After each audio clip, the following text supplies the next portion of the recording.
Hello, my friends, and welcome to the Space Game Junkie podcast. As always, I'm your co-host Brian, and joining me, as always, is your co-host Jim. Your co-host Spaz. Hello. Sadly, Hunter is still under the weather. That's one of the reasons we did not have the podcast last week, is because Hunter and I weren't feeling great, so we just decided to skip it because it's a topic we're very interested about, but that's what we're going to talk about next week. This week, we actually have a guest. Joining us, coming back, you were here in March of this year, actually. So coming back to talk about AI War, now that it's out of early access, from Durham, North Carolina, Chris Park. Welcome back, sir. Hey, thanks for having me back. Yeah, oh, it's our pleasure. Time number 3, maybe. I think so, because I think we had you on for, was it the last Federation or was it the original AI War? It was one of those two.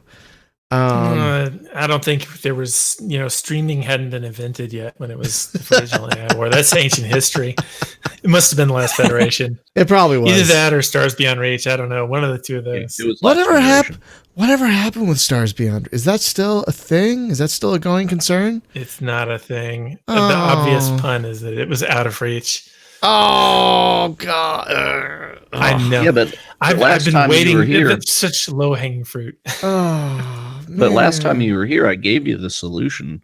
You just haven't implemented it. You did. And actually, I still have that in a notepad thing. I have a little of all my little things I take notes on. I've got a little notepad thing that I keep open on my desktop at all times.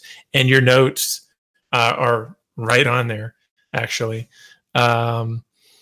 It's so you never know. That would solve a lot of the problems in the grand scheme. That actually was a really good solution. But some of the moment-to-moment, turn-to-turn stuff would still be.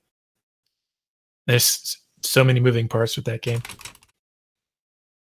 I've actually instead of the God, instead of going after these monolithic projects, right? That's kind of high stakes, right? It's got to win or you're dead. What about in the interim, like now that AI War 2 is out, can you do some like smaller experimental things and just kind of toss them out there and see what sticks? Because I've heard you say I did. Like in 2016, we had Starward Rogue. That was small, cost under $100,000 to make. We had a large team working on it. 10 people or something like that. And so we got it done in like 3 months. And it's done really well in reviews on Steam for what's there. Totally ignored by the press too recently after Nuclear Throne, not enough of a press period. Kind of a niche thing in general. I mean, the total gross on that thing is like $120,000 or something. It's ridiculously low. Yeah. After like 2 and a portion years, I mean, that's ridiculously bad. And then like in case of emergency release Raptor, I mean, I went to early access with that. That was an experimental like dream project for me. And it was like super light, like Flappy Bird light. Well, you never know. I feel like if it's that light, it has to be high concept in a way that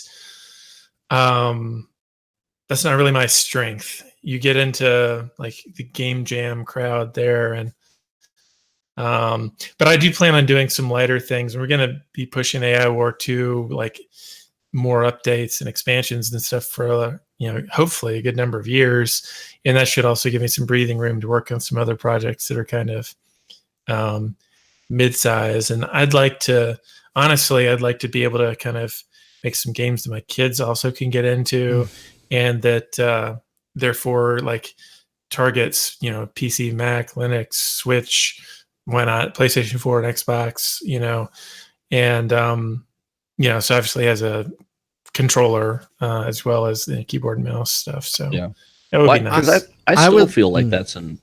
Go ahead, Brian. I would like to make a request. A Valley Without Wind 3, please. If you would please continue that series, I'd be very happy. Or what about a very windy valley? Super windy valley. There you go. Yeah, I think it would be like a Valley Without Wind 1 remastered would be what I think most people would like. At the play of that one compared to the sequel is like 10-1 on. Oh, like, really? remember that the sequel was given away for free to Right. owners of the first game, and then the first game got, and they were only ever sold as a bundle, basically. Right. And so that means that theoretically they should have equal playtime, or whoever, whichever game is more popular. There's money's not a factor, so people prefer the first one. So let me ask you a random question then. If I was going to stream either A Valley Without Wind 1 or 2, and if I can only stream one of them, which one would you want me to stream? That is a tough question. I like the exploration of the first one better. It feels more fun to explore. The moment-to-moment combat of the second one, and I know this is probably an unpopular opinion amongst a lot of people, but it's more of a Contra-like instead of a Metroidvania, and then it's got the kind of strategy layer on the world map instead of the city building layer and the towns, and so I personally prefer the second one, except then I go back and play the first one. I'm like, oh, but this was so much fun to explore, and so I'm so torn. That's fair. They're kind of like your kids. I just thought, because I do want to stream one of them. Maybe I'll stream both of them, but I just wanted to know if you had a preference, because they're your babies. Probably the second one is easier. It's more bite-sized in some ways, 'cause you don't go wandering around and find nothing for a long period of time like you might in, say, like Minecraft or Terraria or something. That aspect's not there. But you also don't like wander for a while and then find something amazing. It's more of a, like, some of the mystery is gone. It's more stage-like. It's more, like a Mega Man stage or a Contra stage or something. And there's this kinetic element to it, which is why I like the combat better in the second one, personally, even though there's not the feeling of power and power creep that you get with the first one. So it's just like, I'm going to like being admit chased by an unstoppable demon. I'm going to admit I love them both. I just love them both. So I'd probably stream them both at some point. There you go. I would certainly not say no to that. But we are here to talk about your latest big deal, which is AI War 2, which is, of course, as everyone knows, well, anyone who's probably listening to this podcast, the sequel to, would you say AI War is probably one of Arkane's biggest games? Definitely. It's the one that everybody remembers and that put us on the map financially. Is our biggest one by a factor of about double the next highest one, and one behind that would be Last Federation. So yeah, and I know a lot of people who were like really.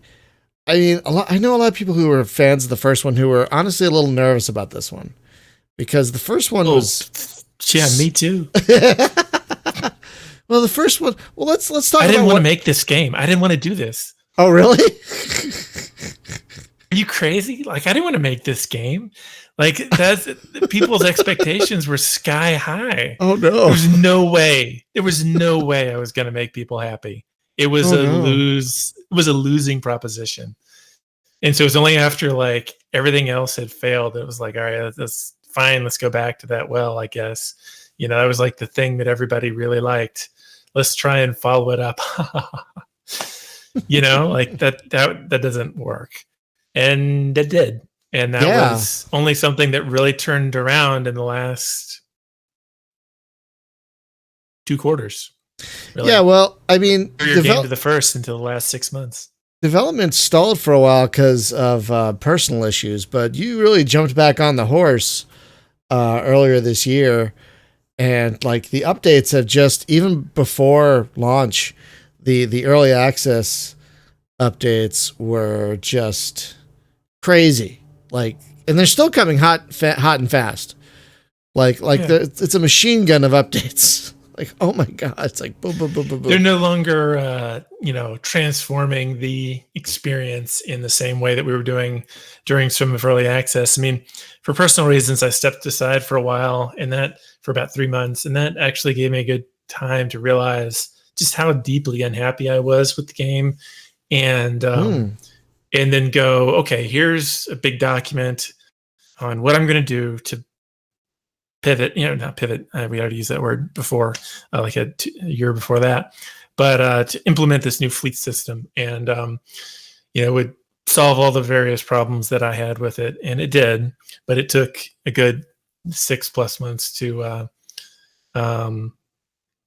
implement. Somebody, Xenon 321, was asking why not remaster AI War 1, and that's a really good question. We were painted into a corner with the first game. Like, the first game was originally intended to be way smaller than it was, and so like everything from how the AI was built, how the factions were built, how every element of the technology and the design as well of like the ship-to-ship interactions and everything, even if we had like redone like with modern threading and stuff under the hood, even if we had just gone in and recreated, let's say, not from the code, but from the wiki, recreated the first game, there were things that were hamstringing us, like all these force field shield bearers and stuff. You could just tank performance in all these different areas. And there were mechanics that just, we couldn't optimize the mechanics as they were, and we couldn't simplify the explanations to new players as they were. Like, AI War 1 had kind of reached its natural equilibrium of complexity and performance and ability to be expanded. And that was a really unpleasant place for me personally to exist. So we needed to do something that kept the spirit of the first one, but reinvented it enough so that we weren't in a corner anymore, but that we were instead like on the foundation of something that could be like way, way, way, way, way bigger. And because we wanted to be able to like throw in so much more content than the first one had, versus going, well, we have to put in all the content from the first one to make it even. And then once we have that, like, where do we go from? That could have taken years. So it was a big circular sort of argument to go through. I mean, it probably would have been more expensive to recreate the first one than making this true sequel, and it wouldn't perform well, and it wouldn't be any more understandable. And a lot of people would have been just kind of like, why? Like, I already have the first one. Why are you charging me again? Or I already bounced off the first one. I'm not going to buy it again and bounce off that one. You know what I mean? So yeah, it was just a whole host of reasons there, really. Now, before we get into I do want to talk about the fleet system. I want to talk about what exactly AI War is for those of listening who might not know, which would be surprising if there's people listening to this specific podcast who don't know what AI War, the core of AI War is. But let's just assume that folks don't. Basically, it's like one of the most asymmetrical RTSs ever made. I think I'm putting that right. Basically, you're a lone human trying to fight a universe that's been conquered by malicious AI, and you have to take over the universe, but not too quickly, unless you want to get your face slapped. Like, is that a good way to put it? Like, is that It is a very good way to put it. Yeah, because I mean, I'm going to be honest. Get your face ripped off. Yeah. No, I was one of those people who bounced off the first one, but I have to say, one of the things that helped me get into the second one is the fleet system you mentioned. It's just elegant. It's just the way the fleets work with its main like ship and everything, that it could, like, the fleet can go on that ship, and then the fleet has a specific ships it can build, and those ships can be upgraded. It's just so elegant. So I'd like to hear about how that came about. That's a huge difference. That's a huge difference with the first game. That was the thing that I was really that came about after my deep unhappiness with the game, because we had recreated a lot of what the first game was, minus what I felt like were fiddly bits, like things like what we call like warp relays and all this sort of junk that people could set up these kind of like Factorio like streams of ships that are getting routed from here to there to there to there in the galaxy, and their whole like economy was this engine of moving ships from A to B to C to D to, you know, and there's a certain amount of fun in that, but there's like this immense skill floor that you have to, slash knowledge floor, really. It's more knowledge than skill. It's not like a Twitch sort of a skill. It's like a like chess skill, not Halo skill. And so one of the things that I was looking at was how people were playing. Like, what is the end result of what people would create? And how can we cut out kind of the middle steps? Like, why is it that it's so hard to get ships of X type from this location in the galaxy over to here? How can we take that out? And the most obvious way is to say, well, okay, they just appear there. But when you do that, you go, well, why do I need to defend this location over here? Like, the whole point is to like have to defend different parts of the galaxy, right? Yeah. And so in order to, you know, protect your engine of progress. And some of that was indeed lost, where you don't have to, you can sometimes consolidate your empire a little bit more, but you still, it all comes back to the core loop of when you've quote unquote paid the price to capture a planet and get a new fleet or whatever, new ship, new global command augmenter that you know, gives you more turrets, whatever it is you paid the price for. That is a planet. You've just made the AI angrier. That is now a planet that can bear resources for you, like an income. It's an income source. And if the income source is greater than the income that you spend defending that planet, then, you know, you're advised to hold it.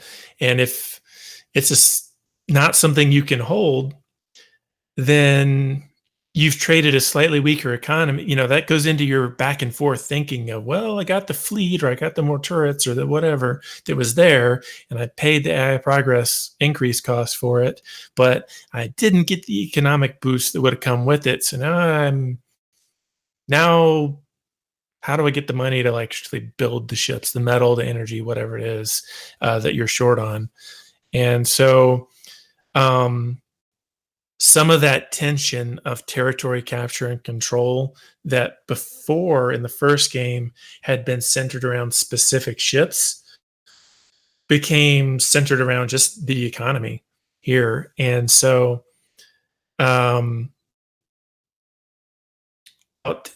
that by shaving away a lot of the middle steps, we were able to get down to the true essence of what was there. And as a part of that, you know, we were able to give you more ships and more ship types and balance them, and, you know, make it so that you're more likely to have, you know, multiple fleets in different locations, that sort of thing. So you're on more fronts at once, et cetera. So it's all where going part way did not feel good. For a lot of the players that were starting to test the earliest versions in April and May of the fleet system, they were actually kind of pissed. They were like, this is terrible. You need to go back. This doesn't feel right. And I'm like, okay, cool. Like, tell me what doesn't feel right. And, you know, they explained, and some of it was like, oh yeah, I already thought about that. That's coming. It's in the original document. It's just not there yet. Trust me. And other things they brought up, I was like, oh yeah, I totally didn't ever think of that. I'm really glad. This is why I'm soliciting feedback now versus just, you know, doing it in secret and then giving the completed thing. And so after several months of that and a lot of player feedback, it really became clear where all the pain points were. We shaved those all off, implemented the last of the features. And the design document wasn't really complete until like August, I think. And then oh crap. Yeah, swapping ship lines, that was a big deal. Yeah, because I found managing fleets and ships in the first game like totally overwhelming. Like I couldn't wrap my brain around how to do any of it. Well, But- it's like I didn't know which ships to mix together for what reason, right? So it was like, well, do I just make all of this or do I make what? But in playing the new one, I like the ship thing, and especially like when you get the carrier, right? Because you load them all in, and then the carrier gets a little boost coming out of the gate. So I can either like if he's set up an ambush at the gate, I can get away from it before I drop my guys, or I can scoot like just drop right on his base and unload everything. Which that that's kind of something that people did in the first game all the time. Advanced players did because they would build transports and that's how they played. But it was a real pain in the rear to do it because they had to manually load and their transports were getting destroyed all the time.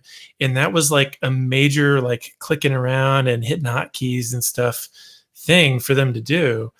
And only advanced players knew to do that. So you could totally miss that in the first game. Here it's just like hit the L key, go. Yeah, so here though, it's like I start out and my first ship's a carrier, and then the second ship is a support ship, and the third ship is the defense platform, right? And after that, whenever I click make custom fleet, it drops a carrier, but the carrier never gets population. And sometimes it's like, well, I'd like to make a second support fleet or whatever. And I just haven't figured out how you control what kind of fleet you're going to make. Or do you just get what you get? Or how does that work? So everything is based on capture. Those the problem that arises. So what those empty fleets are for is the situation where, let's say let's say you've captured maybe 4 offensive fleets, and you notice that you've got like some melee, like really short range units in there that you would like to have on their own because it makes sense to control them together. And you've got like some cloaked ships mixed in somewhere, and you've got some really fast ships, and you've got some long range ships and so forth. And maybe another category, like a little like anti-structure bombers, let's say. And you're like, crud, I've got 5 categories of things that I want to control independently. And I've got 4 fleets that I've captured.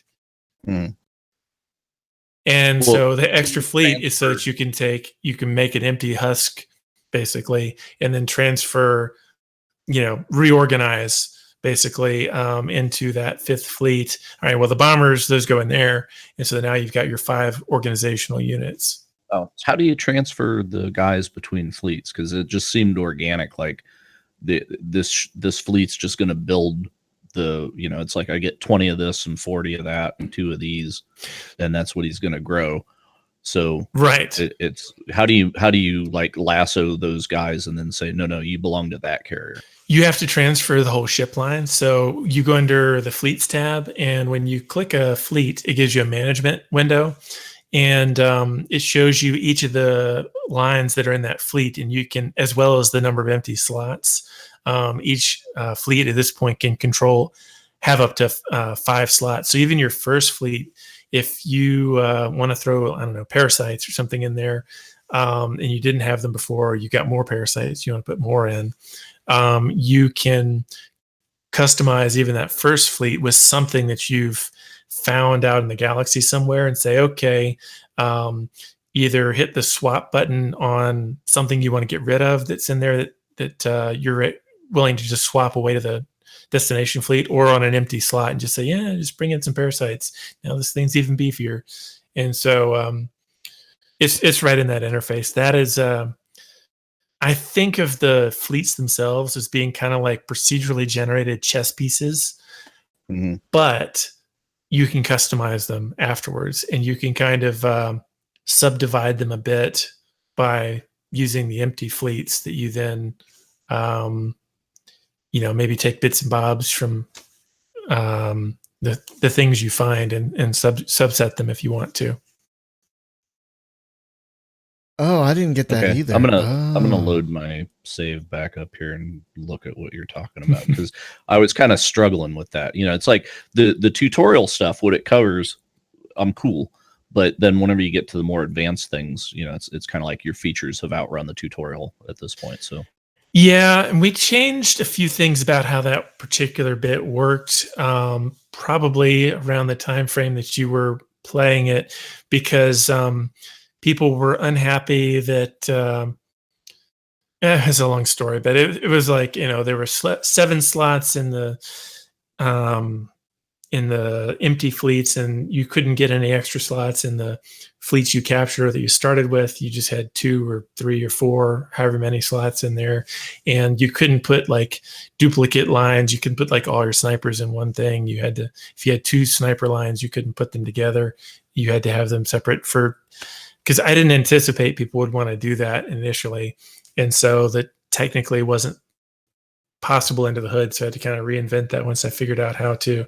And so then for a little while, you could only swap in instead of out. So that part evolved a lot in actually the last couple of weeks in response to post-launch player feedback, as people were like, hey, we really want to customize in XYZ ways that you don't let us do right now. And said, okay, wow, you guys really feel strongly, and actually that makes a lot of sense. Actually, I kind of feel strongly about that too, now that I really think about it. Yeah.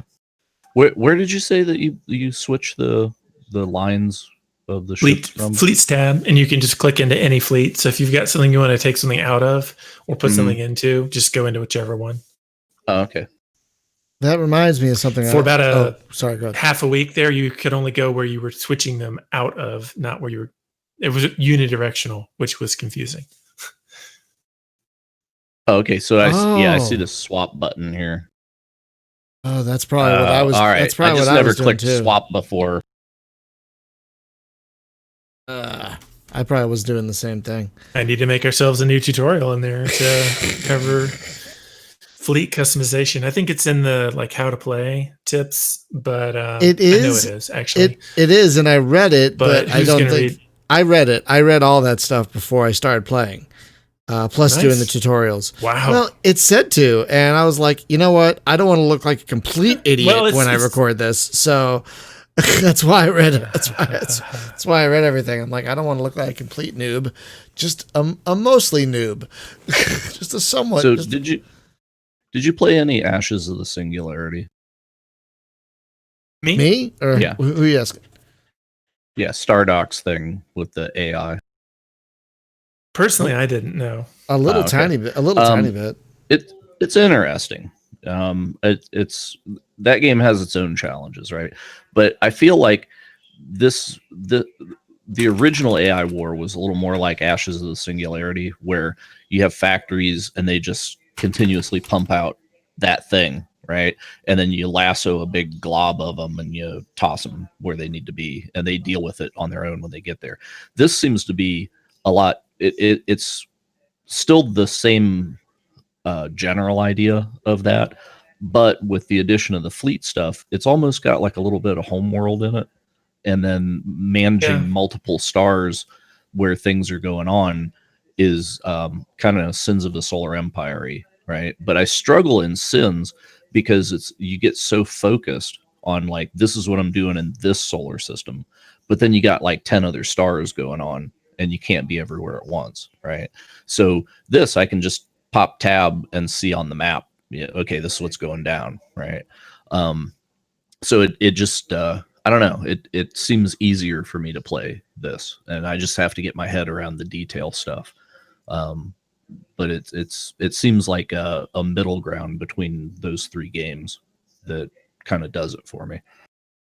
That makes sense. Yeah. And I would say Supreme Commander was the inspiration for the first one in terms of the aspects you were commenting on, which that plays into Ashes of the Singularity from what I've heard of it. Ash's problem is a unit differentiation deal, because with your stuff, I can look at these icons and I know what those ships are.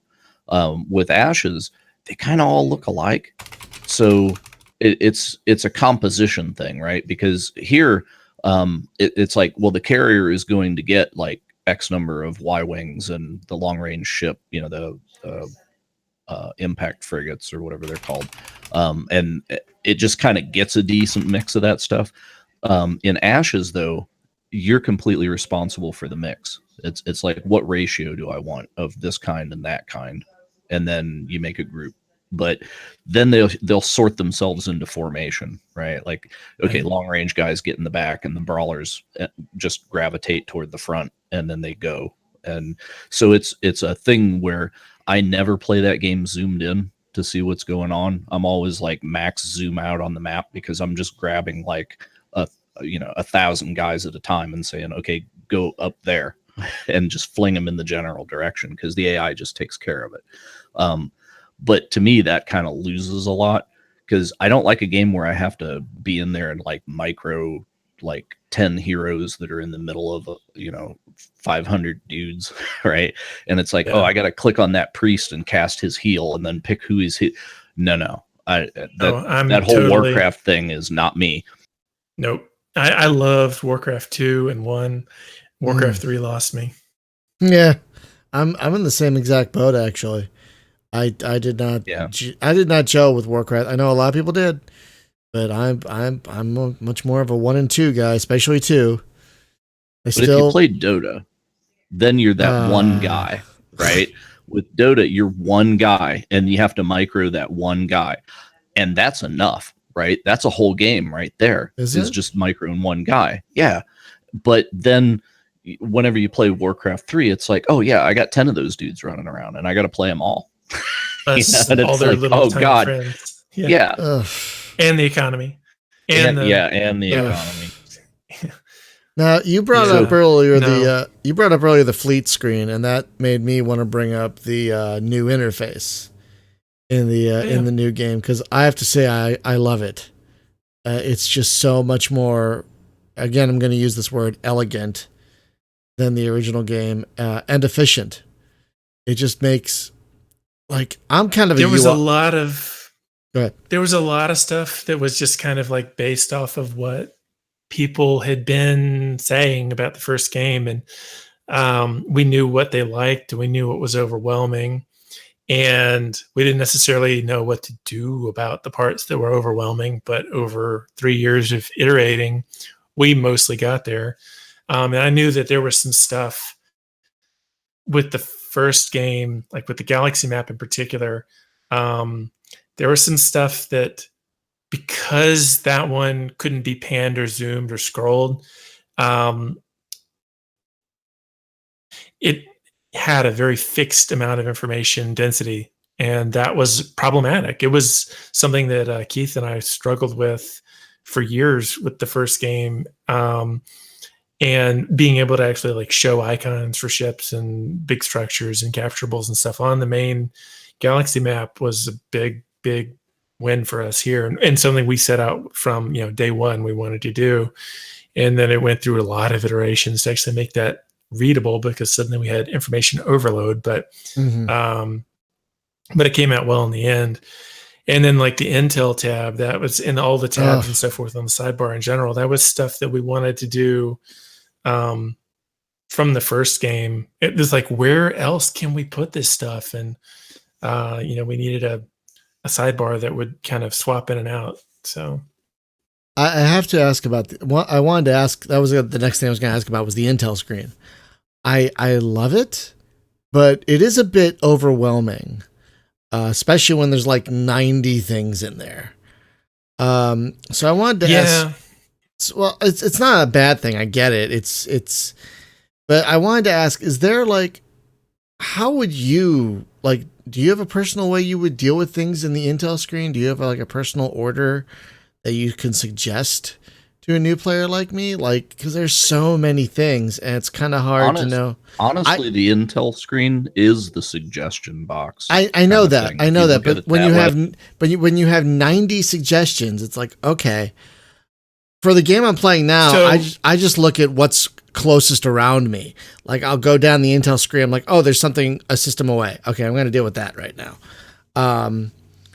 But so it's kind of by category. And so do you need more fleet ships? Do you need more offensive capabilities? Are you feeling defensively inadequate and therefore you want more turrets for all of your areas. You know what I mean? And those are all broken out into categories. And depending on the category of like, what is it that you want right now? Do you want to get the AI progress lower? Do you want to, there's all those sorts of different things. I And so see. you can start with a category of like, what's my problem I'm trying to solve right now? Or like, what's gonna overall like help me the most? Like, is my stuff like dying a little bit too fast? Like, do I need like a support fleet? Maybe you can kind of look based off of a variety of different criteria, and then underneath that, it sorts it primarily by the difficulty, the likely difficulty you will face in getting to and capturing that, which usually means roughly the distance to the planet, but not always, because it could be just behind a bunch of nasty planets, or another one is equally far away but is behind some weaker planets, and so they're or might even be farther away, but it's just a lot of easy hops. So then you can kind of look and say, okay, well, what's kind of the ratio of difficulty to get to the thing and has stuff that I want? You can hold down the C button and then left click it, and you can see all the details of all the ships that are in the fleet, for instance, or the turret types in the Global Command Augmenter.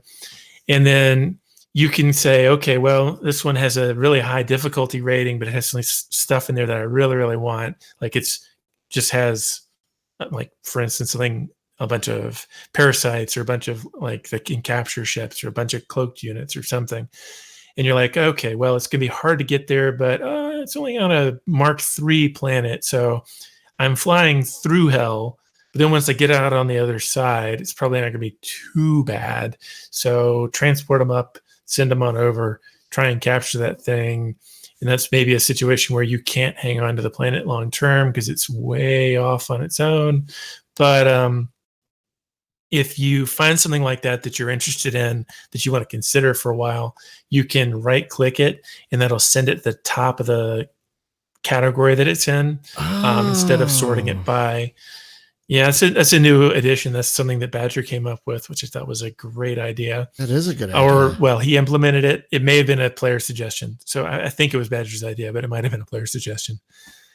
And so you can do that and basically say, okay, these are like things I want to pay attention to. And even if it's something you feel like, well, that one's on a Mark IV planet, I'm really interested in it, but that's not in the cards for another few, captures. You can still right click it and put it up near the top of the list so you don't forget. And if top of the list for that particular category.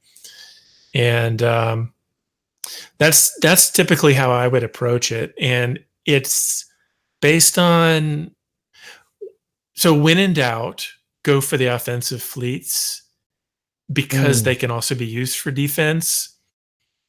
But past a certain point, that actually flips, because you've got too many planets and they each need to be able to defend themselves. So you really need to have the Global Command Augmenters, the GCAs, which give you more turrets everywhere.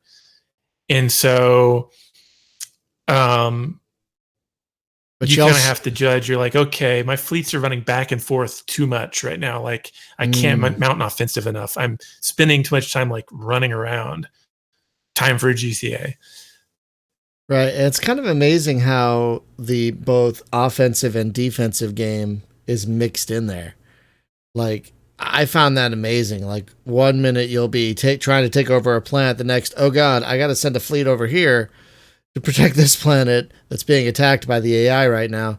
There's this constant back and forth of counterattacks and whatnot that just make it so. I think it's very unique. I think it's really unique in how the universe flows. Like, there really isn't another game like this where the AI. There really isn't, especially once you do the factions.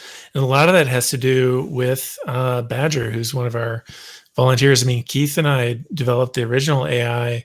I mean, originally I developed the original AI myself for, 3 years or something. And then Keith came on and then built it up even more with some new techniques in addition to what I'd been doing, and refined a bunch of things. And then we started over from scratch with this game, and Keith re-implemented it kind of from first principles, essentially. And I focused on like ship level AI and performance and making the simulation run and all that sort of stuff. And then Badger came in and added even more and added all these other factions and sub factions for the AI. And so it's been a really, as much as I was behind the AI in the first game, I don't really take a whole lot of credit for the one in this one. A lot of the principles are ones that are based on my design, but I didn't really do the implementation on that this time around. I did more to do with the simulation and letting it run this many ships all at one time and that sort of thing. Yeah, because there are so many ships that can be running in this game at one time, like thousands, right? You can have literally millions. Oh, you can God. have literally, it's bananas. It is bananas. You can, millions is really kind of a stretch. It's unlikely to be that, but it's pretty routine to see several 100,000. So, Thank God. And yeah, to start struggling. When I was starting to do the first AI War, I was like, Supreme Commander had 1,000 units per side. I think it was, and with I think 5 factions, it would run really, really slowly, but we could kind of make it work. And then I was like, I bet I can get it to be 10,000 total units. And then the reality was able to get it to be like 40,000 around lunchtime in like 2009. And then that crept up a bit over time, and people were getting like 60 or 70,000, sometimes 90,000 ships, but a lot of them, we had to put in a ton of performance things, and then we kind of hit a wall.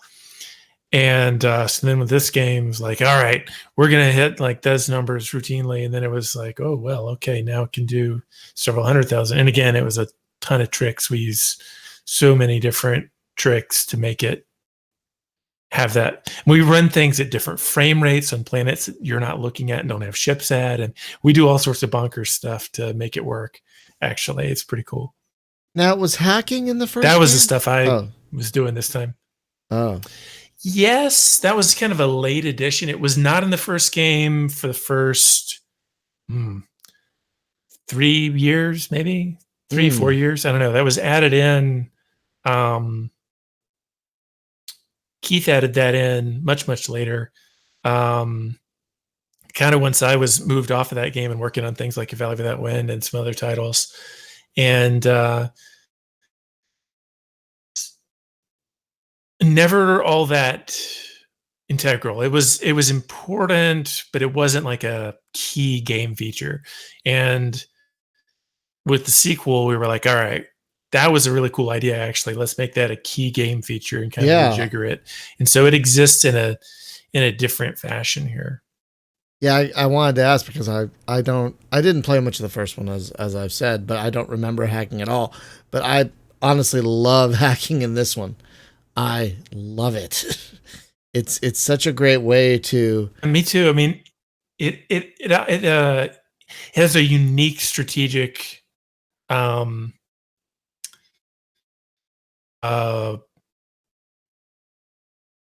vantage, I suppose, where you can get around bend the normal rules of the game. There's nothing that's so much fun as bending the normal rules of the game.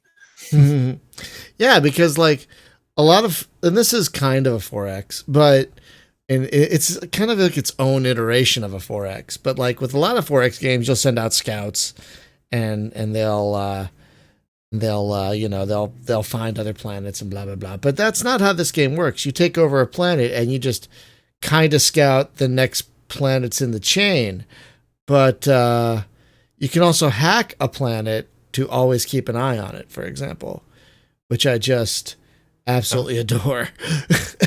Honestly, people were doing that. This again was based on like watching player behavior, and this was part of actually the fleets rework. Is I took out scouts when we did the fleets because scouting was either a chore or too easy. It never was, and it wasn't something that was like a core balance problem per se, where like it was a chore for everyone or too easy for everyone. It was like, well, it depends on the way the galaxy is, and it depends on how you play. And some people would spend the first 20 minutes like microing their scouts around and finding everything. And well, there's, no need to, there's no late game discoveries. Everything is revealed to you because you spent 20 minutes microing your ships around. And that's just not fun.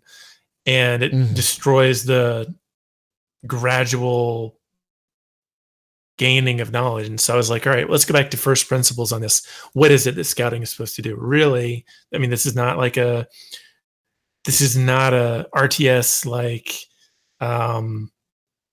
StarCraft where you can choose to go and like Zerg rush your enemy. So there's no point in having like the ability to ultra fast scout if you micro. That there's just nothing is served by that. You get information overload and that's all you get.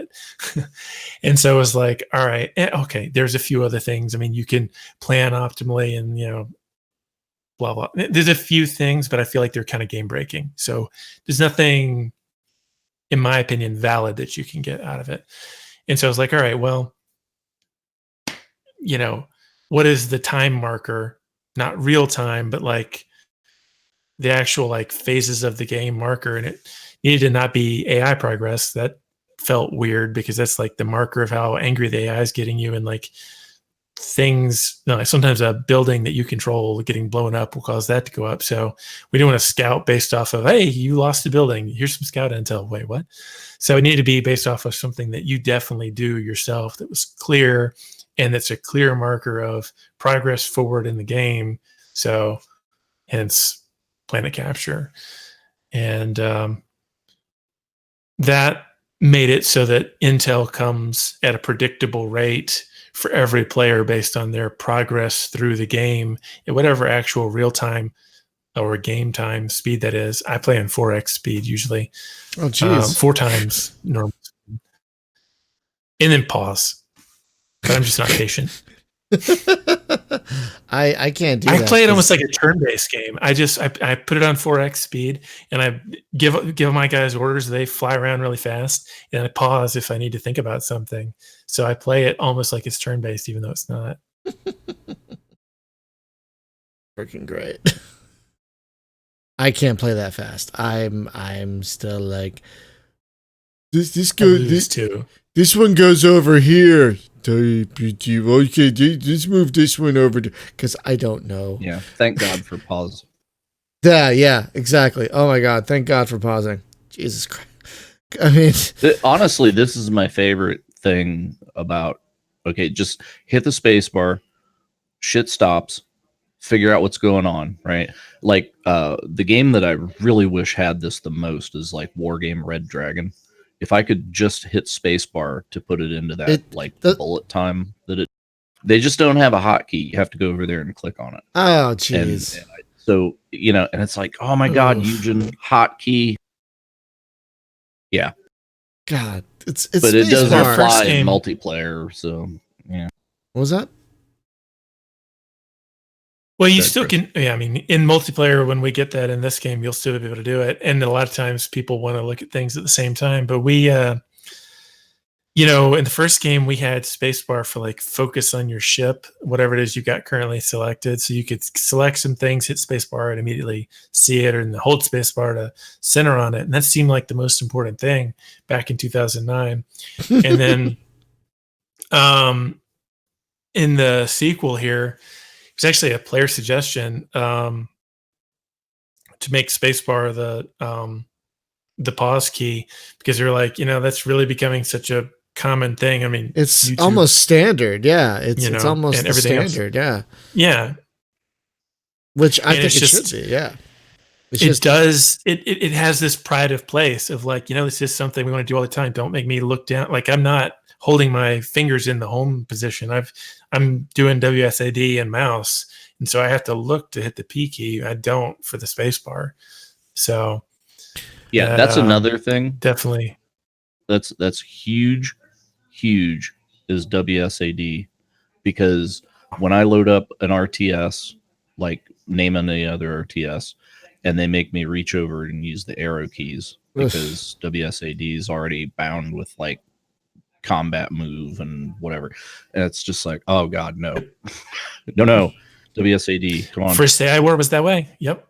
First AI War was that way. And then one of the first things we did when we implemented the new cameras, that was one of the things I was working on, was trying to figure out the cameras and the interface and button mappings and some of that stuff. I was like, I don't care what else happens, WSAD is moving the freaking camera. That is the pan. Because I don't know about you, but the very first thing that I do is turn off edge scrolling. I hate it because oftentimes I want to get at some UI element that's over by the edge, and I hate that in all I hate of it. the various games that use it, including this one. I've got it turned on. Yeah. And with me, so many games, it's like if you try to do edge scrolling, oh, my cursor's on another monitor now. That's great. Could you lock it to this monitor, please? No? Okay, we're not using you anymore. God damn it. Yeah. Yeah. I mean, for me, it's on by default in this game just because people expect it, but I really, really hate it. And I turn it off. The very first thing I do whenever I boot up a fresh copy of this game is turn off edge scrolling. And then it's just WSAD, fourth mouse button or Q to pan and tilt, and then the mouse wheel to zoom out and zoom in, in the kind of Photoshop fashion that, zoom straight out or zoom into the cursor. So yeah, it's No, I'm with you, man. I can't stand edge scrolling. Way. I can't stand edge scrolling in just about any game. Like I play a lot of older games, and a lot of them are either edge scrolling or drag your mouse around. It's like, oh God damn it. or the middle mouse button and drag around. Which this game does, but it doesn't force. Which it can be handy if you don't have it's just it's just not the only way. But some games it's like the only way to scroll them. Yeah, exactly. One thing it can be handy. One thing I do really like though, and you do it, is whenever you scroll the mouse wheel, that the screen pans to wherever you're pointing at, right? Like I zoom in wherever the mouse is. Yeah, I wish more games did that. It throws off some. It throws off some people, and so we actually had to make an option in the first game and this one to be able to turn that off because some people expect it to go to the center of their screen. But for me, I'm like, where are you going when the screen goes straight in? I'm just like, I don't understand. Photoshop, I think, as far as I know, Photoshop was the first program to do that. And then like Supreme Commander did it. And I was like, well, I can't play any other way now. Yeah. Distant Worlds does it also. And after Distant Worlds started the Solar Empire. Yes. Yeah. I think Sims was the first one that did it that I played. And I was just like, oh, thank God somebody invented this. It just makes sense. I don't know if Total Annihilation did it or not. I don't think it did. I played a lot of Total Annihilation, and I could be wrong. It's been a long time, but I don't think it did. I think the modern iteration of it, which is, I think of Zero K as the modern iteration of Total Annihilation. It does do that. And if you've not played it, it's great. By the way, I loved Zero K until I played it with the devs. Oh, why did you do that? That's a terrible idea. So no, dude, he threw a battleship across the map and cratered my base with it, and I was just like, oh shit. And then I just knew that I was never going to reach the level that I could just play the campaign and skirmishes. Don't play the devs. That's a terrible idea. They play. I know. Oh my God, it was funny, dude. Oh there's a God, it was hilarious. One of the devs still hangs out on our server, and he plays Zero K all the freaking time, like all the time. Yeah, and dude, he's the one who threw the battleship. Yeah. I'm trying to turtle up right at my base and just deal with the waves of crap that he's sending. Meanwhile, he has some unit, whatever those things are, they're like Pac-Man and they just eat terrain, and he's actually eating the island out from under me in the back. And I couldn't see it happening, and then all of a sudden my whole base just falls into the ocean. And I was like, what the shit just happened? No. And then the battleship came.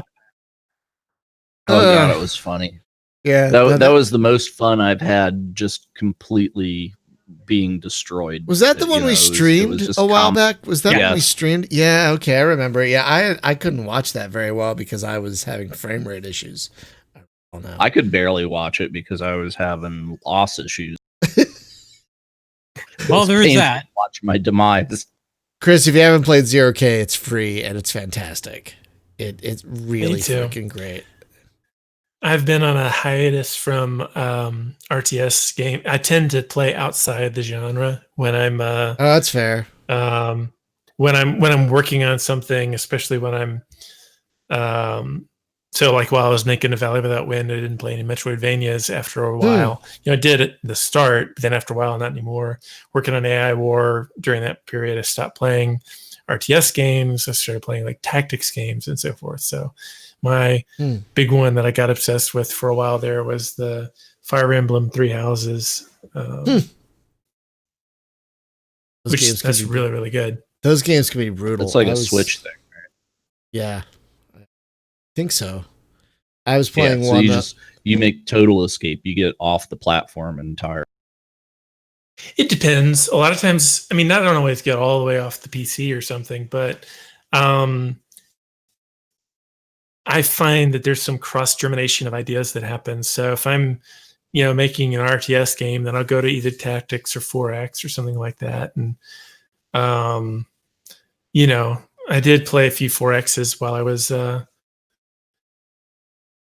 in AI War 2 in particular in its life cycle. But, RTSs themselves, you wind up either just following exactly what they do or, I mean, play a bunch right before you make one, but then once you start, take a break. That's fair. That's totally fair. Yeah. Yeah, because you can get caught in like that tight formula that all the other ones seem to follow, right? It's just like RTS must be an RTS, and then you can differentiate in the little things, but the core of it, you have to be Warcraft, and it's like right, exactly. And I had to really break away from a lot of that. And actually, I was playing a lot of Dead Cells during a big chunk of AI War 2's development, and that was something where I was like, I want more procedural elements. Like there were a bunch of procedural elements in the first game. It was like it doesn't feel enough. Like I was gonna do procedural ships for a while, and then when the fleets idea came about, I was like, that's where it is. Procedural fleets, but it's only like semi-procedural, and so this weird roguelike flavor that permeates this game. Because it's the fleet makeup that's different. This individual ships, those stay. Like those are the same. Those are always the same. But the fleet makeup we made is a bajillion variants of them. So there's like the dagger and the whatever and the blah blah blah. Plus you can upgrade them via tech and make them even better. So there's even more variants that way as well. To make that more straightforward, that just kind of buffs their stats. It doesn't change their nature. In the first game, we sometimes had it change the nature of a ship.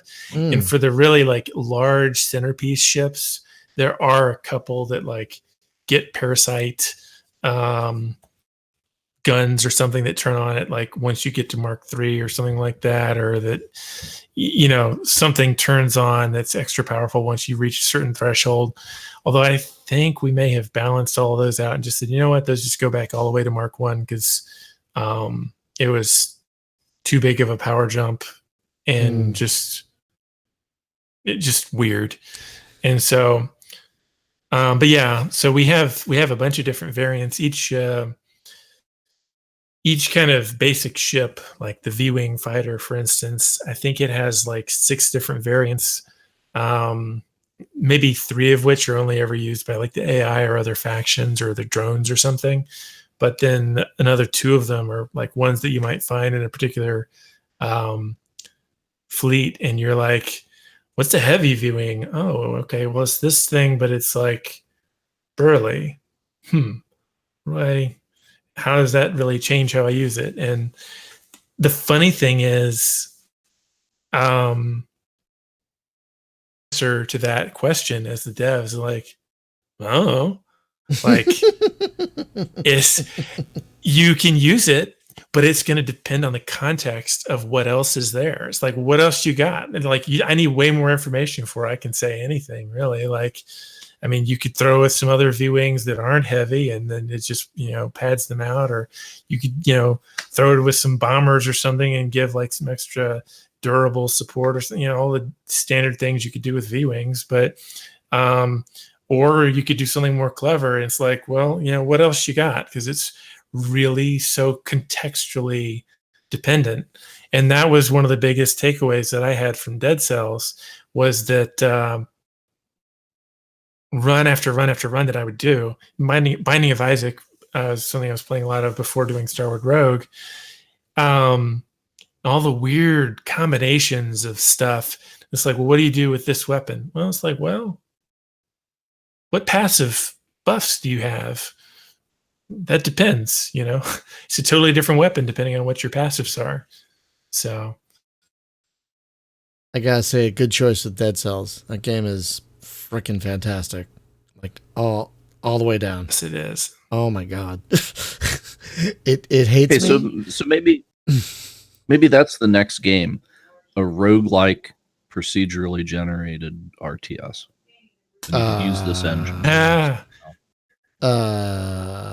That's kind of this game anyway. I was gonna say, isn't that this one basically? Mostly not.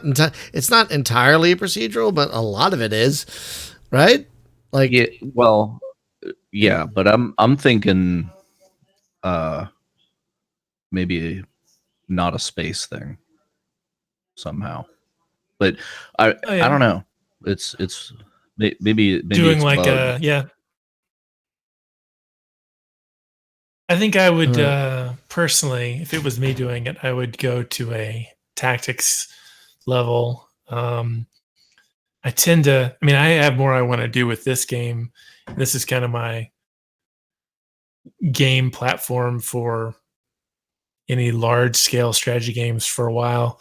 But I think if I was going to do something side along to that, I would do a smaller, like, I don't know if it'd be turn-based or not, but I think I would take it to the tactics level. One of the ideas that keeps popping into my head is just doing combat around a planet, like in pseudo-real physics, and like having to, burn more fuel to get into a higher orbit, and, the relative velocity, all the orbital mechanics and so forth. And okay, now fight. I was going to say, make me... The game XO is actually doing some of that. Oh, it is, isn't it? That's right. I mean, that's good though. Yes. Yeah, I've been enjoying it quite a bit. I have to play it. I have it. I just haven't played it. I was gonna say, why don't you make a game where you're a mercenary inside the AI war world? You're an arms dealer. Yeah, kind of like you're an arms dealer that sells to both sides, or something. I mean, that's also kind of harkening into Last Federation as well, because it's sort of play. That is very much Last Federation. That's a good. The other one that I keep coming back to, as far as like small titles that would be in the strategy realm, would be what I was kind of referring to as reverse AI war for a while, where you play as the AI when it's weaker and stupider and humanity's still big and all over the place, and you need to like hide yourself and kill your creator. My other kind of joking name for it is Kill Tim. And you need to kill your creator so that nobody knows like how you were made exactly, and like how to deactivate you, and then like escape to the stars sort of thing. And it's kind of vaguely Plague Inc., inspired in some ways, where you kind of have to stay hidden, but like infect a bunch of stuff. But in this particular case, it would be more like at a city level, and like, kill Tim by getting him into a car crash, or, whatever with the elevator, that sort of thing. Once you finally figure out where he is, and, but he's the only guy that like knows how to. Well, the way that Pandemic worked, right, where you're like genetically engineering your virus to like impact what you want, right? It's like, oh no, they're researching this. Now I have to like evolve my virus this way. And yeah, so if you had a bunch of different systems that you could infect, it's like, okay, well, I want to like engineer as the AI, right? You're like coding viruses that you send out like weapons, right? And it's like, okay, go out there, and it's a worm, so it'll just infect, it, whatever, right? Like I infect elevators, right? This is a virus that only infects elevators. And then it's like, once you release that bad boy into the wild, then it's kind of on its own, right? It's just like, it's gonna worm as much as it can, kind of thing. So it's like, try to destroy society by targeting the correct viruses at the right systems. But then you build on another layer where it's like, well, make it look like it's some other human faction or something. Make it look like it's industrial espionage or like Blame Russia. Exactly. There should be a big red button that says "Blame Russia," and you just smack it. And right, exactly. Anything to like, there's no AI here. It's totally humans. It's always the guy in his basement. I swear. I had the thought, right, like, because people say like, well, AI is right around the corner and whatever. It's not. I think if when it happens, right, the first AI, is it going to be dumb enough to be like, oh, good morning, I'm sentient now, and then just like the guy will grab the fire axe and just like chop it apart. Right. So right. It's like, well, what if a system actually became sentient? Would it be smart enough to not let people know until it could actually get some foothold, right? It's like, okay, I got to back myself up in 10 different places, and then I'll let them know that I'm awake. Yeah. Have you read, what's the series? The Last Firewall was the last book in the series. The first one was,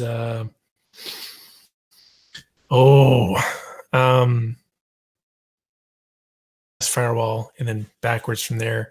You can find it, but it's a really good book series that I found really realistic, that shows how it actually has like 4 different scenarios of how AIs get out. Like they get out the one time, and then it happens one way, and then stuff goes back to normal kind of, and then they get out again into totally different evolutionary path, and then they do it a third time, and it was believable each time.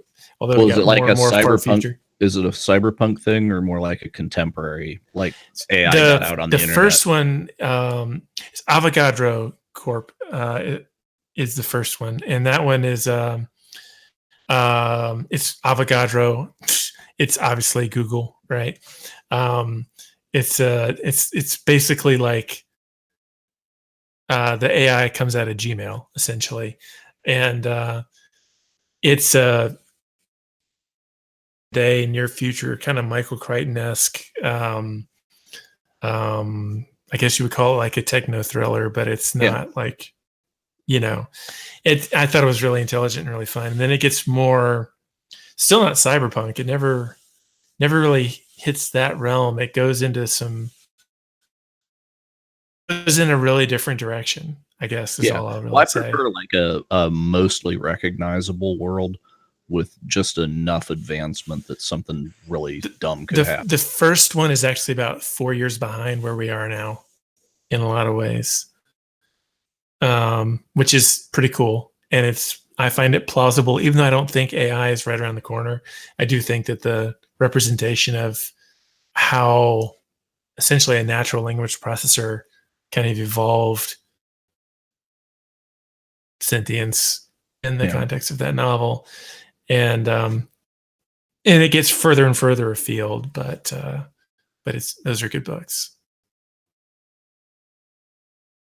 Sounds kind of scary. I have to check into that. I like that kind of stuff. So one thing I'm always curious about when a game finally reaches 1.0 is how the early access period went, because there are a lot of a lot can go wrong during early access and a lot can go right. Your early access period looked like it was fairly positive most of the way through, based on what I saw on the forums and whatnot. How would you describe how early access went for you guys? It was a mixed bag. It was invaluable, I will say, because we needed that feedback. We had a lot of constructive criticism, and we had a lot of people saying what they liked about it as well, which let us know where we were on the right track and what people were connecting with. And between those two things, that really, really informed. I mean, the fleet system came about not just from like random rumination on my part, but from like bug tracker tickets and feature suggestions and so forth, and things people were complaining about. And I knew I was unhappy, but then just kind of reading between the lines of what they were saying, it's like, okay, I get it. Like, this makes sense. This is the system going to build to solve all of our problems at the moment. Let's hope this works. And all of our current problems, they'll introduce some new problems, I'm sure. But let's the big things that we're all unhappy about, this is the system to solve that. And without the early access period, that wouldn't have happened. So this would have been not the game that you're playing at all if it hadn't gone through early access. So it's a rousing success from that. And if you really want to get pedantic about it, I guess, that's really all early access is for. So mission accomplished there, I guess. It would have been nice if it had sold better during early access and given more of a financial shot in the arm, blah, blah, blah, blah, blah. But I mean, Valve even says right up front, you're not supposed to rely on early access funds for finishing the game. And we didn't, but it would have been nice. That would have been like, that would have been a major pressure reliever. Yeah, but it's bad whenever you see it as, well, we're halfway through development and all of our funding was early access and we didn't have any cushion, and sales slowed down after the initial wave, and now we don't have enough to finish the game because we expected that sales would continue at a pace. No. Sure. No, I mean, that is true. So I mean, it would have been nice, and there's certainly some developers who do enjoy that. What I think I really would have preferred during early access, in particular, would have been just some more engagement from some of the.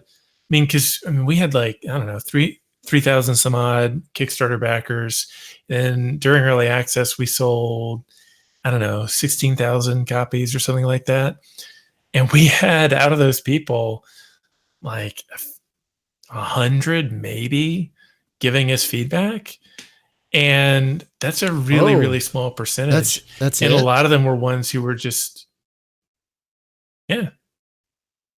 gosh, and they would kind of bounce off of it, and then rather than like sticking around to like tell us why, they're like, yeah, we'll come back once they figured it out. I'm like, no, don't go, like tell us what your problems are. And we figured it out from the smaller number of people. But then immediately after 1.0, we had a big wave of new people who were actually engaged with it, and people were like, hooray, I've been waiting for this, now let's actually play. And then like the first week or two was like, ooh, there's some quality of life stuff that we really need to put in here, because those people that were giving feedback during early access got used to some things that the new folks that are coming are noticing could be a little smoother, UI stuff mainly. And I need XYZ hotkeys, or this would be a little better balanced this way, or some of the really power players who are way better players than I am came in and are like, at difficulty 10, I can beat the AI this way, and we're like, oh my god, already, So if those people had showed up, even just a couple of weeks earlier, I think a lot of them already had the game. Then maybe we could have launched. And we didn't launch dirty; it was a pretty clean launch. But it would have been nice for my mental sense of order and cleanliness to have some of that stuff done pre 1.0 rather than right after 1.0. But in the end, no harm was done. It wasn't like people were angry about it in reviews or something. Yeah, the reviews have been just really great. I gotta say, I'm really happy for you guys. The reviews have just been positive across the board. Yeah, I really appreciate that. Which is, it's always nice to see a game do well in the Steam reviews, because that's tough. That's a tough space. That is it is really tough space. Would you say you're happy with? For me, sorry, go ahead. I mean, for a lot of the people who are going, I like this one better, even though I liked the first one a lot. That was the benchmark for me, was getting those people. And I knew it wouldn't get everybody. I know, of course, there's still some people that prefer the original. How could there not be, right? Right. There are people who like Mario 3 better than Mario World. That's just the way it goes. But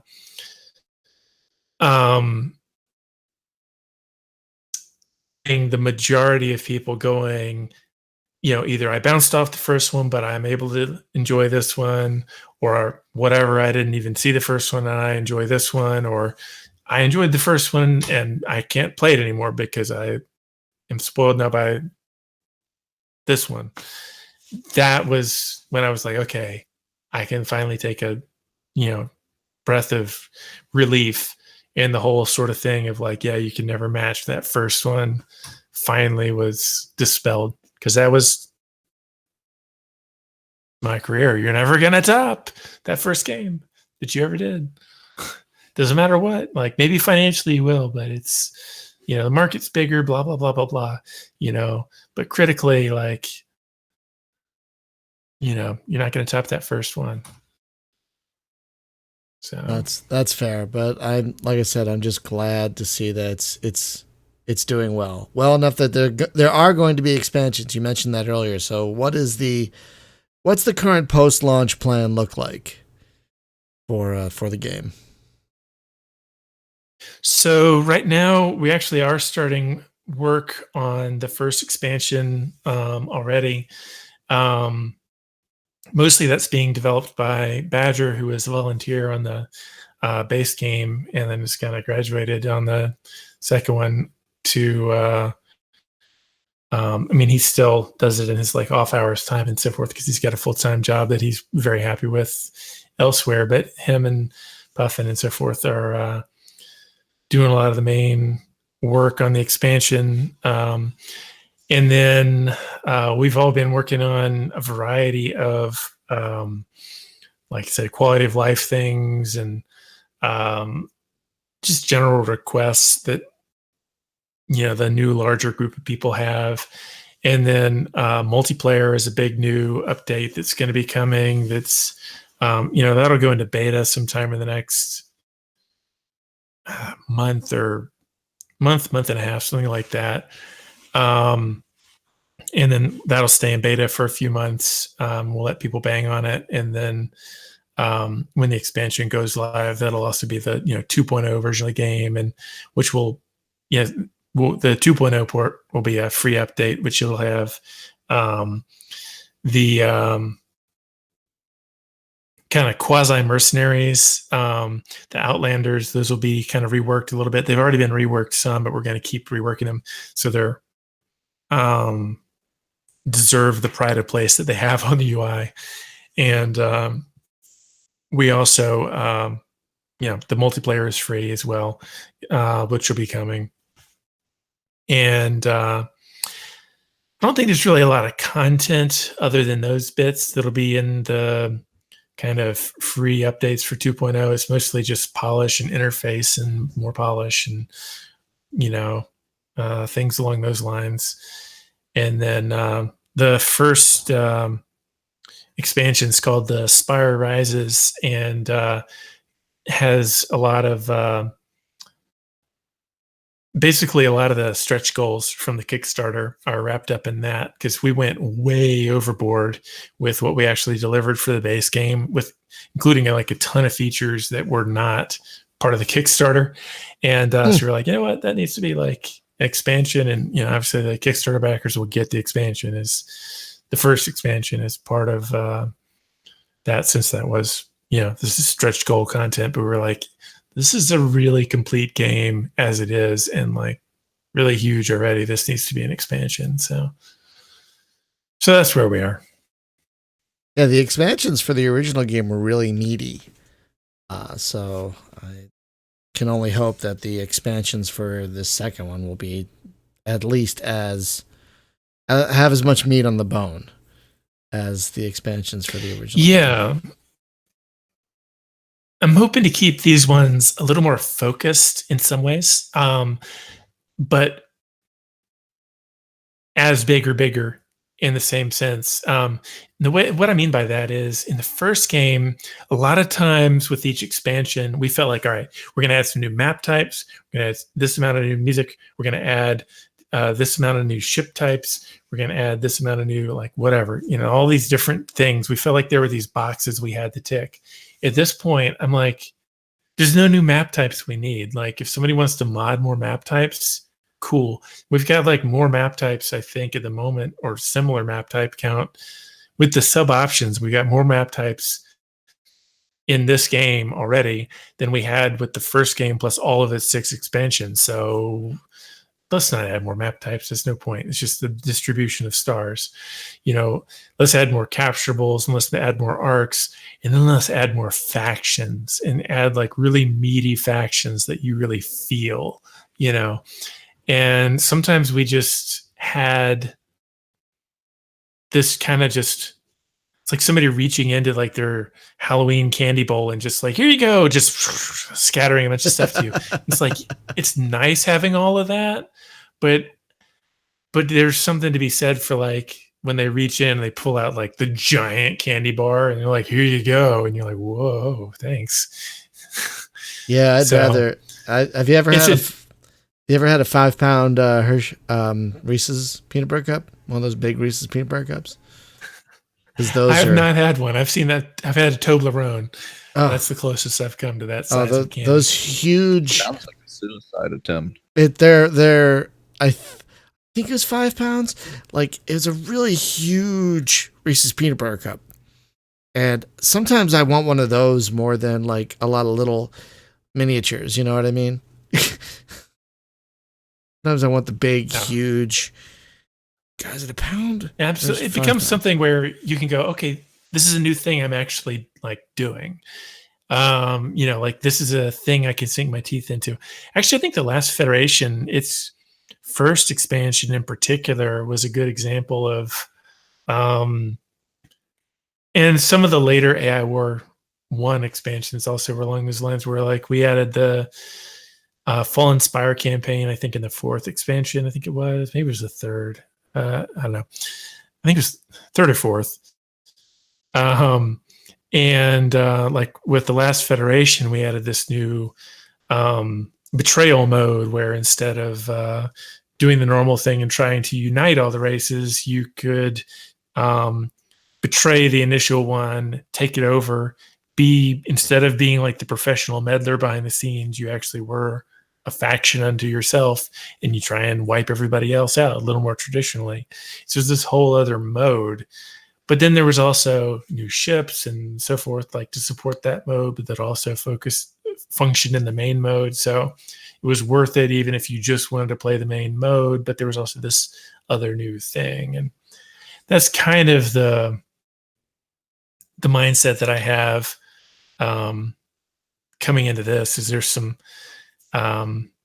various toys and new game mechanics and so forth that can be used in the main game if you don't want to add, the big new faction or the new story-based thing that's like after you.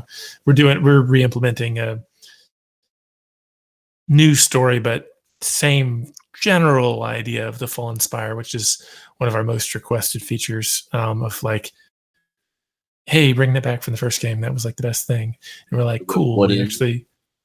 That was kind of a story-based campaign that you could opt into during your procedural campaign. And if you chose to keep pushing it forward, then eventually you would unlock a new victory condition where the Spire, who are these like living giant, really super powerful alien spaceship race from outside of the galaxy as you could see it would come in and just wipe the floor with the AI for you if you could build them up as kind of a partner enough during that. And of course, the AI would get pissed off in the meantime. So it would lead to these really weird power dynamics where you had a really big and powerful friend that you were helping make stronger, but the AI was getting really big and powerful, and you're starting to feel smaller and smaller until you make your big, powerful friend powerful enough, and he just comes in and just knocks the lights out of your enemy, and you're like, that was epic. Thanks, bud. And but if at some point it was getting too much, then you could kind of say, okay, I don't think I'm ever going to get it. So he's strong enough. Maybe I can use his presence as a distraction and then win by traditional means by exploiting this weakness over there. So you still wasn't scripted fully. You still had the freedom to pursue the regular victory condition. You didn't wall yourself off from it. But in that kind of dualism is something that I really like. So that's something we're pursuing again.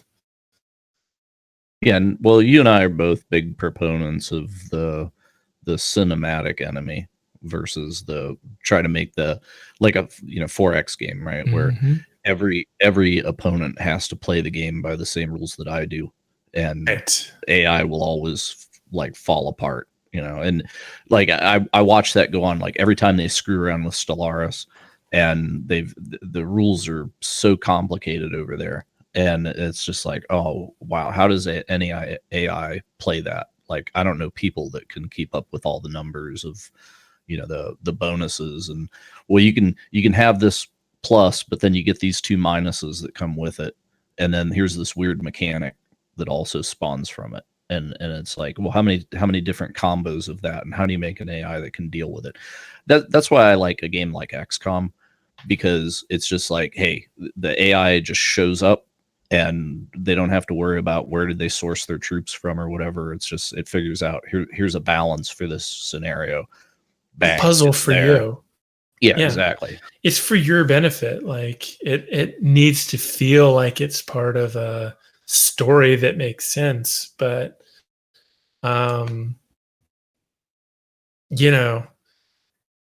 there's chess that's even, or risk.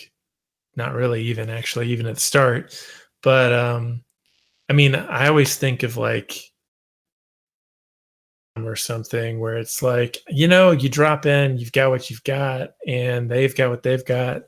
They play by their own totally separate rules. American Revolution, whatever. Pick your unbalanced, atypical, asymmetrical, like economies and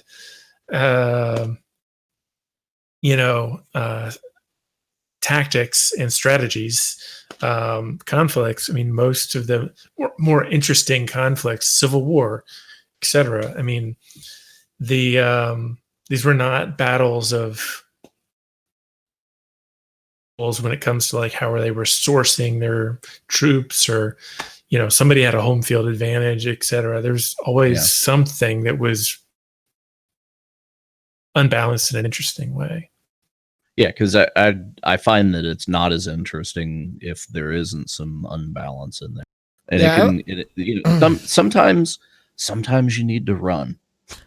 I wish more games would allow for imbalance. Like, one of the reasons Master of Magic is still so bloody fun is because you can become so powerful and change the map if you want to. That game is broken as shit, and therefore, and it's great, and it's fine. It's working as intended. It's not supposed exactly, to yeah. And that's okay. So great. I'm trying to remember what game it was that. Oh, it was Outer Worlds, right? As far as a balance thing, of that power curve of like you start the game and you just have a glass jaw. You get shot, you're dead, right?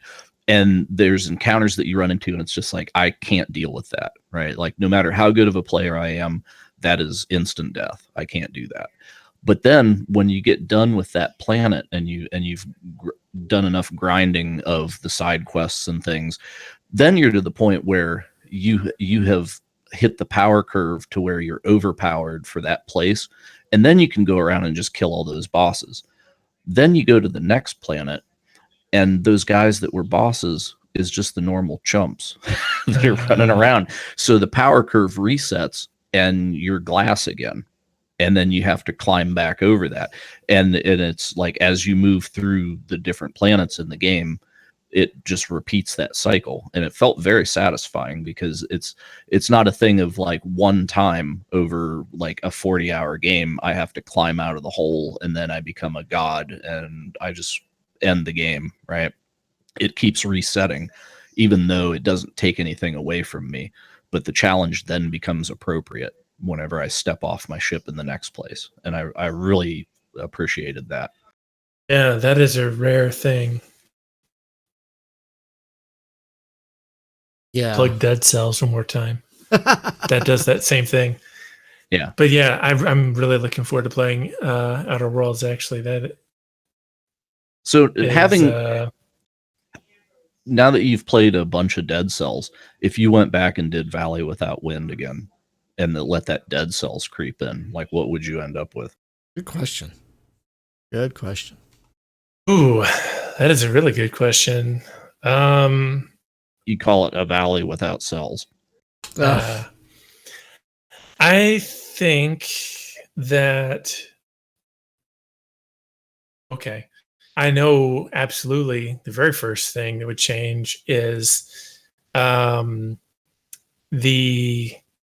movement would be something that was completely overhauled. I intentionally made the original Valley Without Wind and to some extent the second one kind of really old school in their physics. I mean, it's, just hand-coded physics. It wasn't using like Box 2D or anything.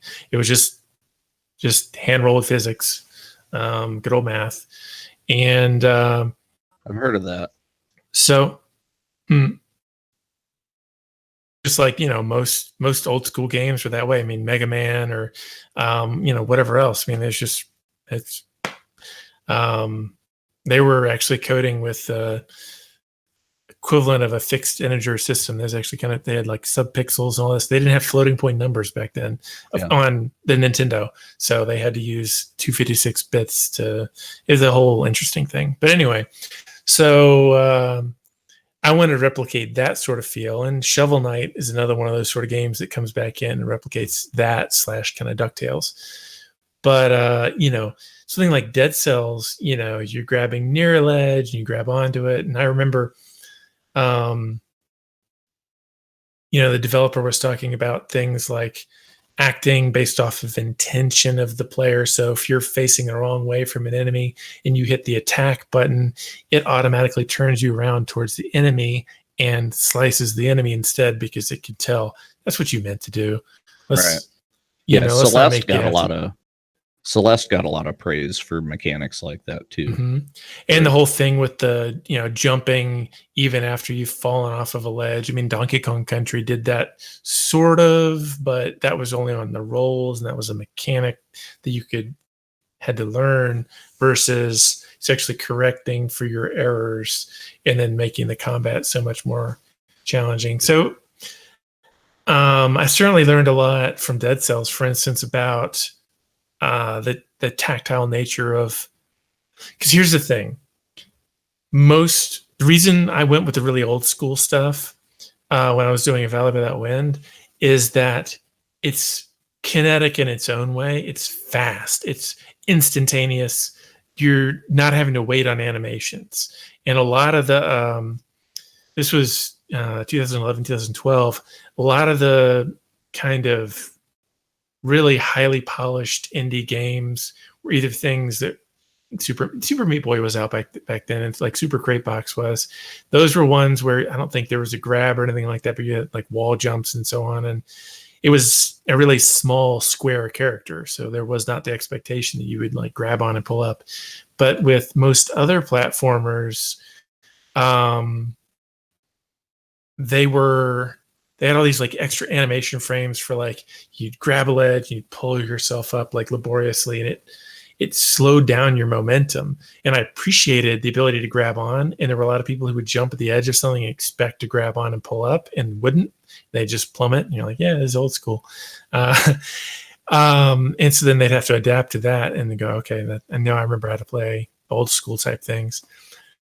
But what Dead Cells and a few other more recent games as well have shown me is that you can do it with like an animate, just hardly any animation frames at all. Doesn't slow down the kineticism at all. In fact, it enhances it because you're not having to worry about, oops, did I accidentally step 1 pixel too far? Oops, am I accidentally slightly too short on this thing? Nope, you made it every time. And it's more about your kind of, I don't know about macro decisions, but from a tactical, immediate combat sense, macro decisions of like, I chose to come over here and use these weapons and, hit the attack button now versus hitting the roll button now, and, you're living and dying by those sort of decisions, not, oops, I was 3 pixels off, so definitely take all of that stuff back in and just completely redo the physics from scratch, really. And all this talking about it makes me want to load it up again.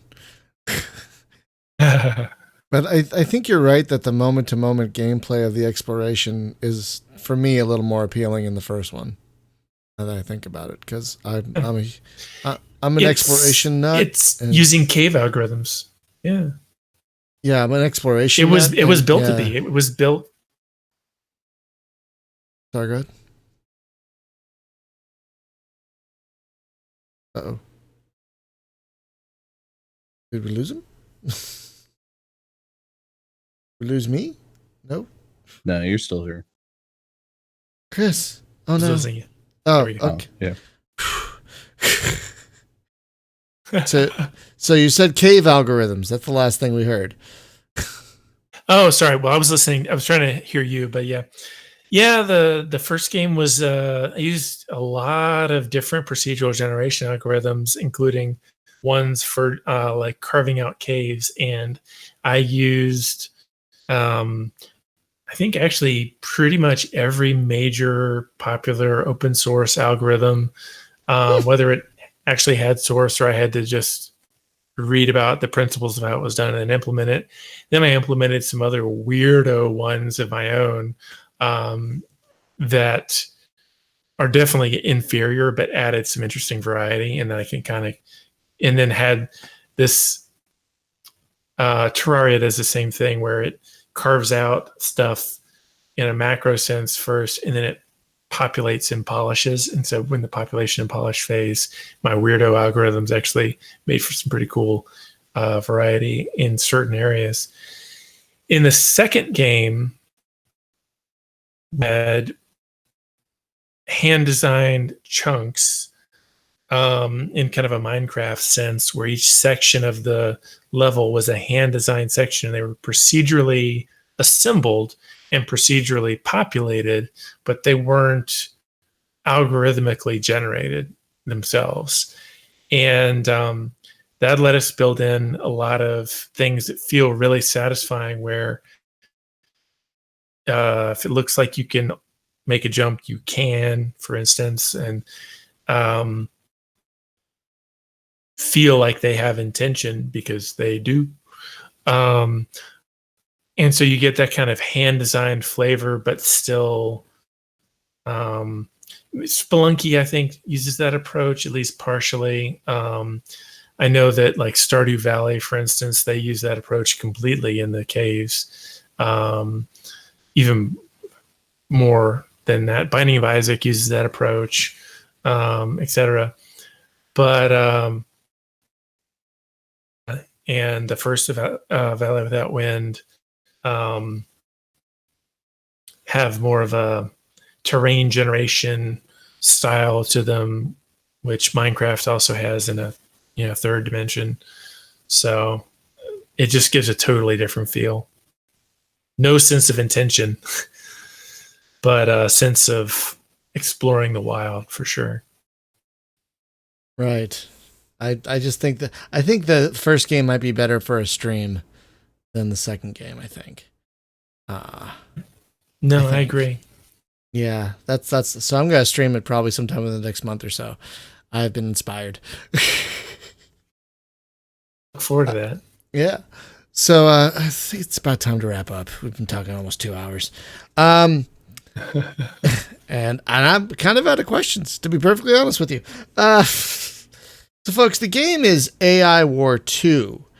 It's past 1.0 on Steam, and it is one of the most unique real-time strategy games you will ever play. There really is nothing else like it. There are other unique real-time strategy games, but nothing quite like this. And don't let it intimidate you. Even an idiot like me, who bounced off the first one, is having a much better time with this one thanks to the Widow Baby scenario that it gives you. Yeah, and these tooltips are mighty. Oh God, the tooltips are amazing. Well done there. Yeah, love a good tooltip, and those tooltips are wonderful, especially when you hit C and you see even more. That's great. Well, the one thing that I wanted to touch again while we're wrapping here is that Intel menu, right? While it's got a whole ton of stuff on it, the blessing is beginner tips, because it just gives you like the simple stuff that you should be doing. Right. And it's honestly, I feel this menu needs to be sortable. Like I need to be able to like bring the beginner tips up to the top, because like a beginning player, that's the first thing that they should see. Right. And primary objectives. Yeah. But beginner tips. But then once I know what's going on, I should be able to dismiss that down the ranking some, right, and resort the thing. But I think the initial sorting should be that's right at the top, because it's just like, what should I be doing? Build some stuff, and it tells you like specifically what you ought to build. And I see that in 4X games a lot. I wish that there were better advisors, right? It's like, I'm the emperor. I should have a cabinet of advisors, and I should be able to turn to my general and be like, well, what do you think? Right. Which Distant Worlds universe does amazingly well.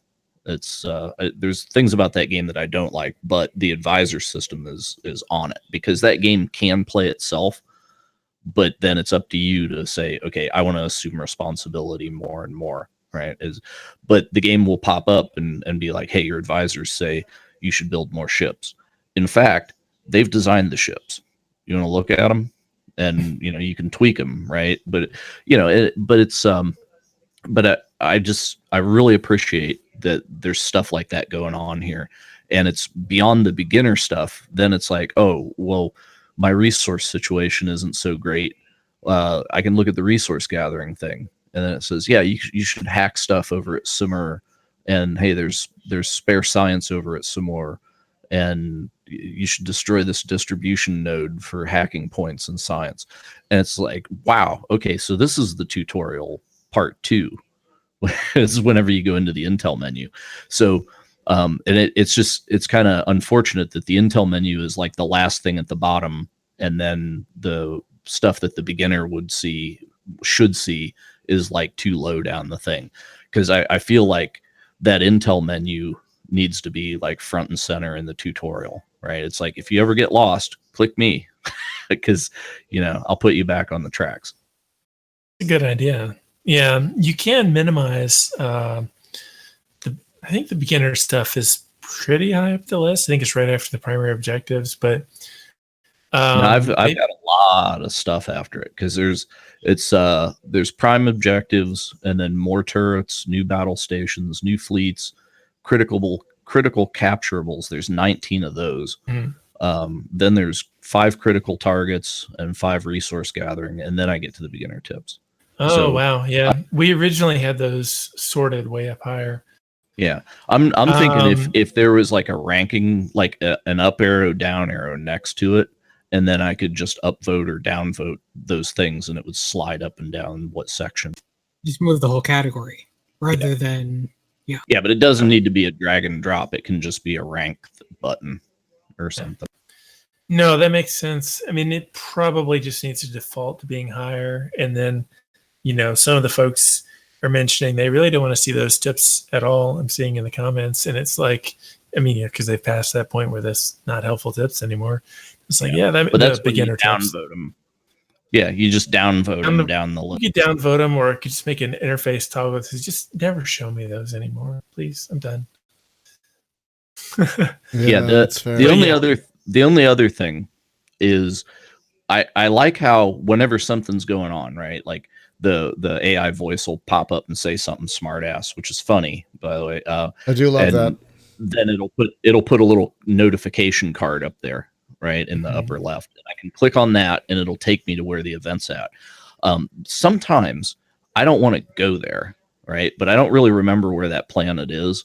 So if I tap tab and bounce out to the map, unfortunately the map doesn't seem to like have a blinking thing at where that last message came from. Oh yeah, you have to hover over. It highlights it'll dim everything except for the relevant planet.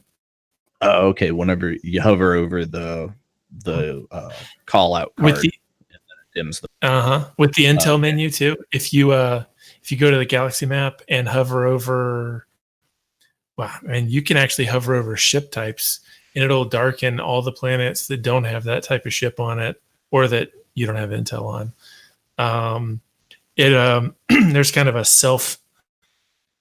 like contextual sorting for not sorting, but kind of filtering, visual filtering for everything on the galaxy map, which is nice. But it's cool. One of those things. I do like that thing when you mouse over it. It's just a thing that it's like if I don't have the map open whenever I go to mouse over that, and I just do it from in a system, it's going to jump me between systems, and I don't notice that feature's there, kind of thing. But other thing that would be kind of cool is if I don't want to take my face out of the thing that I'm doing, but if there was actually a mini map that I could summon up down in the corner, right, that would show me like the fully zoomed out map, and then whatever the last thing was just was like a blinking dot or something over there. I don't know. I've thought about doing a mini map several times. The main problem with that is just becomes unrecognizable.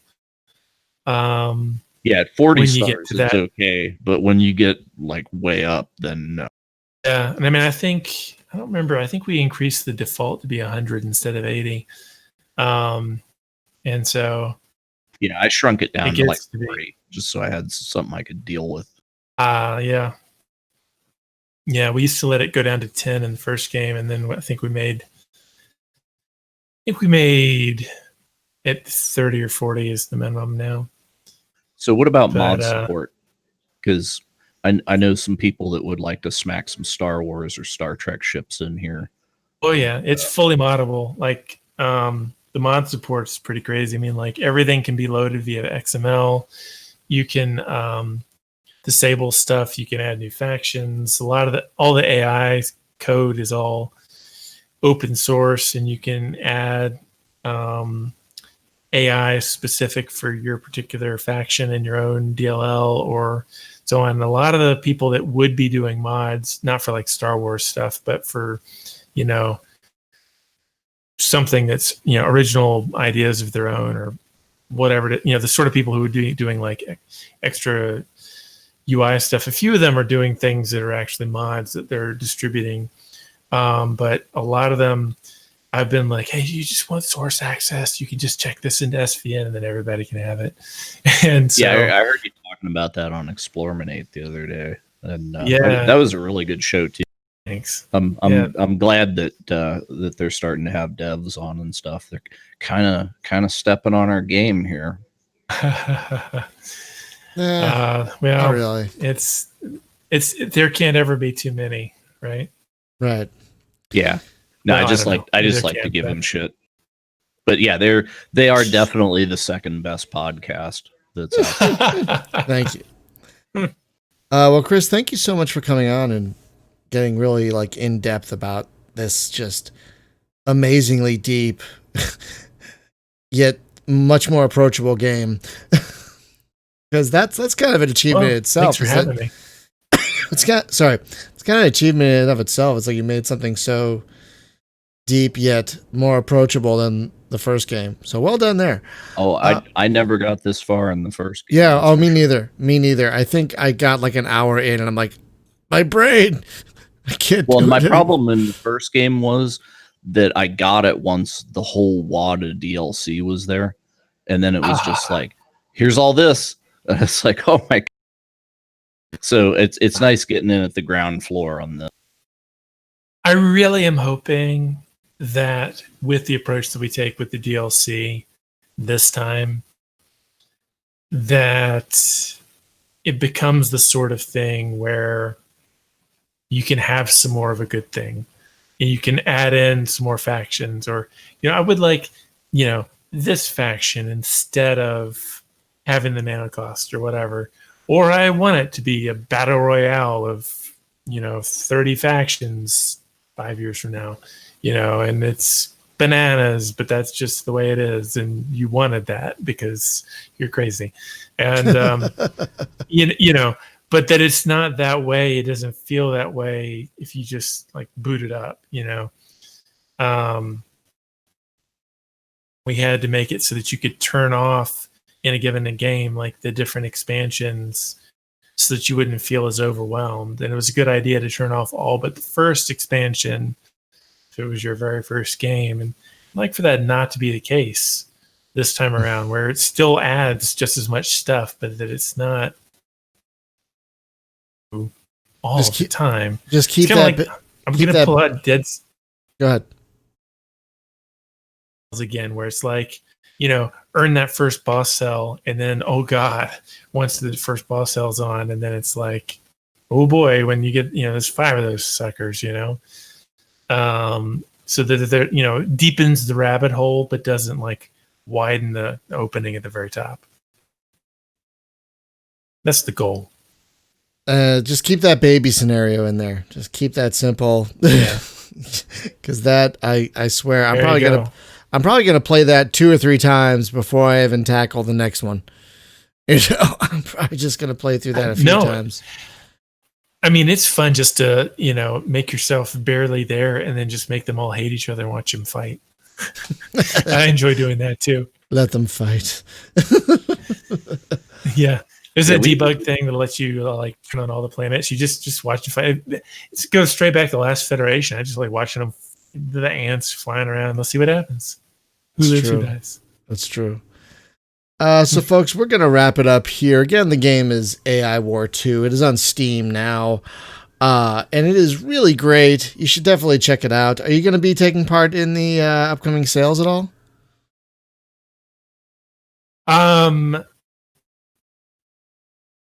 Yes, their autumn one we're not allowed to from too new. The release date too new, exactly. Yeah.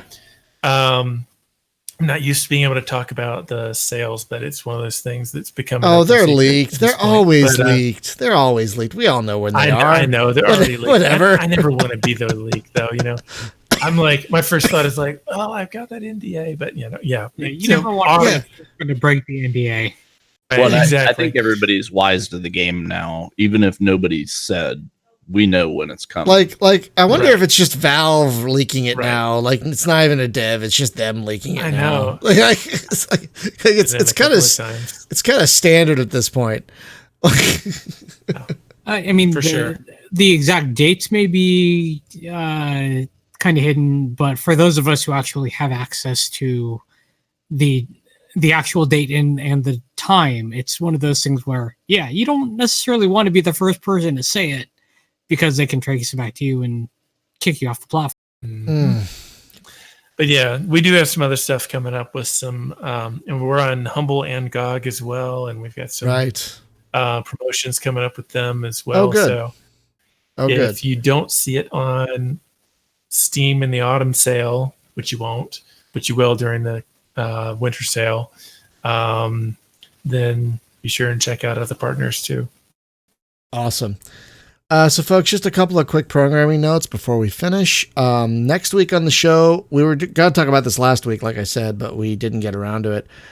We're going to talk about multiplayer gaming for the introvert. because this is something I came to a realization about myself recently. And I wanted to talk in general about what it's like to be an introvert with other people around. It's not the easiest thing in the world. So that's our topic for next week.